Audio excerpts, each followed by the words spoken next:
yeah, I never played music. I was always told that I couldn't sing, and that was I was going to show you this book, which has got my poem in there about singing. So music was around, but I didn't participate particularly. I absolutely love singing. If I was good or not, but it's fun.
The choir started in 2009 at the same time as the founding of the Centre for Brain Research, and the idea was to be part of the community arm of the Centre for Brain Research, which brings together researchers and clinicians and community groups. We developed a questionnaire, and it was interesting that those early results really highlighted that people noticed that they were getting both social benefits from participating in the group, but they were also perceiving health benefits. I have Parkinson's, which I've had for many years, since 2003 I was diagnosed, so that's 15 years. But it's just plain ordinary boring Parkinson's, nothing special about it.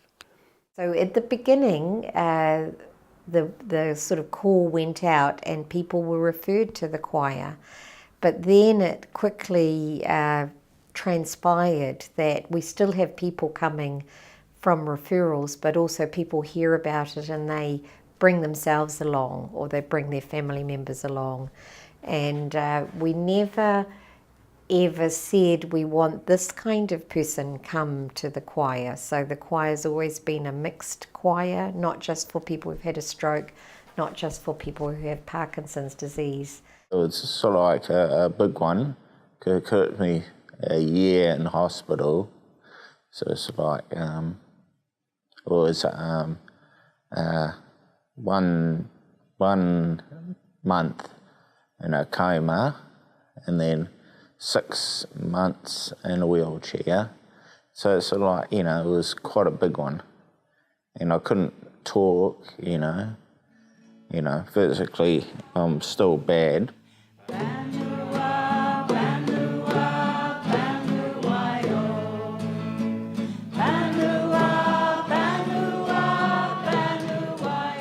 so like, it's about 10 years, and so, I've always liked it. But like before, I never sing it again. I never, I think, what do they call you stand up, what do they call it? Karaoke, two times I remember just before my stroke, but apart from that, I never actually sing. But most people get aphasia from having a stroke. Interesting thing about aphasia, which has captured, people's imagination, is that people can really struggle to talk, and yet they can sing. Because of this ability to get joy from singing when you have a spoken communication problem, I think singing in a celebration choir is really rewarding for people who have aphasia after a stroke. Banua, banua, banua.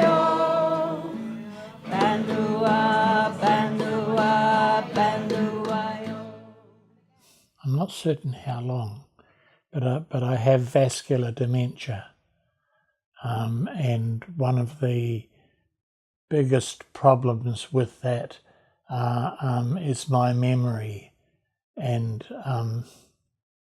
frequently my wife says to me, "I told you that."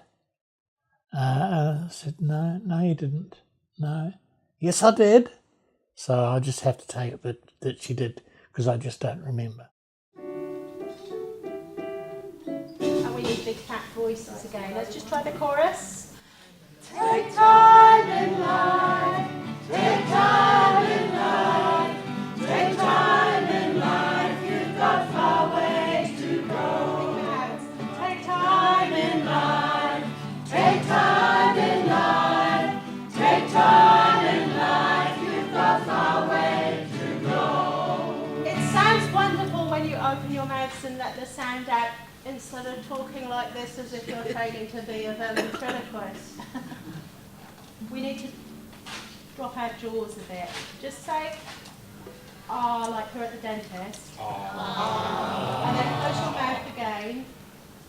Do it as far as it will go so that you really feel a stretch. Ah. Music, if you're singing in a group of people, probably what's happening in your brain is different from if you're sitting in a chair by yourself with headphones on, with relaxing music, for example. So if you're actually singing with a group of people, then you are having to pay attention, you're having to remember the words, and you're also trying to be synchronized with the people around you. I was talking to a lady that was running the dementia thing in Auckland, and she mentioned it to me that it would be good for me, and when you think of good for you, you may have seen Mary. Mary can't speak. She just makes noises, but she can sing, and she knows all the words, and she can sing beautifully, but she can't speak, and that's what music can do.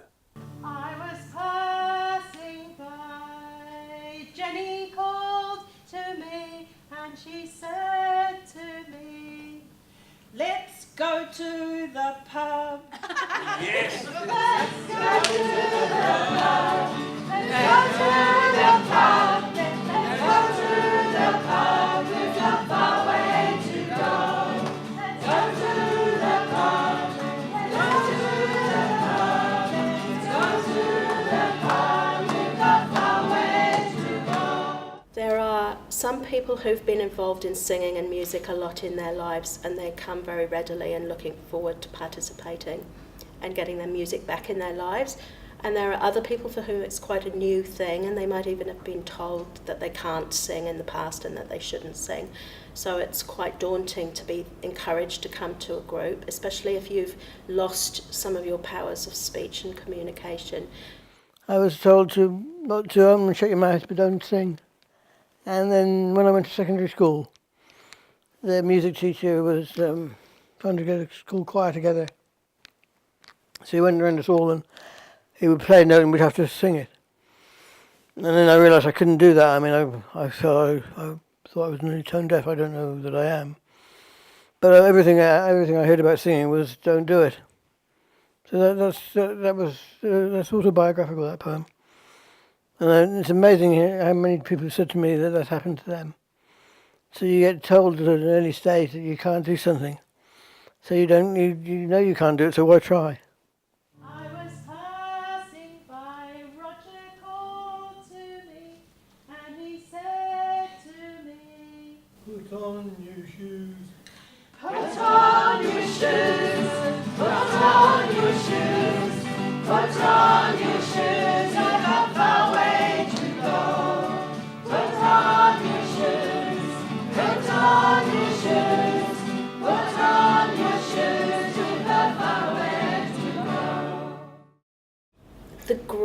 is really important to people. So it's not just the relationship with the music therapist, it's the group relationships, the relationships and friendships that people develop amongst themselves. And for some people that one-to-one work is really helpful, but the encouragement that people give to one another and being able to be part of a bigger sound and be socially connected with other people again, I think is really important.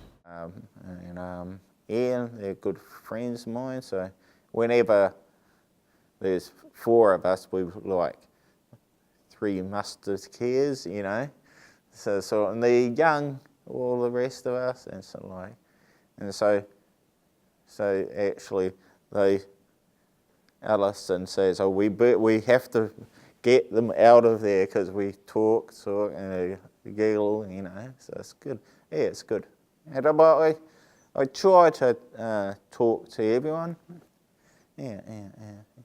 Yeah, it's good having a natter and talking to people that have similar problems to yours, and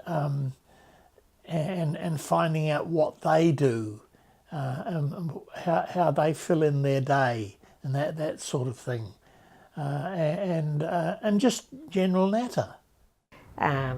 If you have a neurological condition and you're uncertain about what might happen in the future, really the best thing you can do is to live as well as you can and do what you can to live well for a long time. And singing in the choir seems to be one of the things that's not only a lot of fun and connects you with this great new group of friends, but also is good for your vocal health.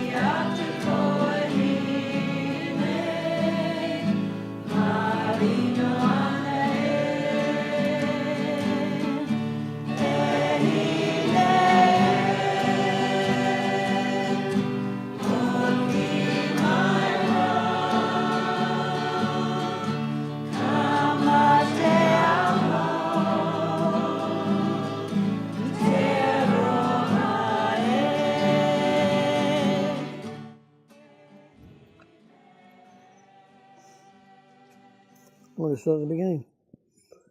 "Don't sing," said the teacher, "don't sing." The little boy stood alone in the crowd, surrounded by friends who stood all around. He wanted to sing. He liked all the songs, and with his friends were singing along. "You can't hold a note, chalk on blackboard, gravel on glass. You're just not musical, this isn't for you. Lip sync the words, that's what she said. It's all in your head, but don't make a sound. Don't sing," said the teacher, "don't sing." As he grew older at parties, family gatherings and things, these were the songs that everyone sings. Happy birthday and God save the Queen. But the boy knew his place in the scheme of things. "Don't sing," said the boy, "I don't sing. I'm getting old, my body shows age. The brain once so quick is now on low power. Words are there on the tip of my tongue. They don't come easy like when I was young. My voice is gruff, croaky and quiet. The voice is so faint I cannot be heard.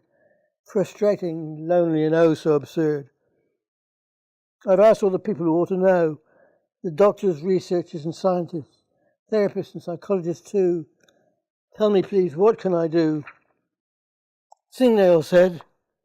"Just sing." So I sang, and my breathing and voice are better. When I sing, my words can often be heard, and I am part of the crowd, not alone, as we all share the pleasure of musical words. Through these kids by my side, I look through the time telescope and see the boy in the past as a dream. "Sing," I said to myself. "Just sing."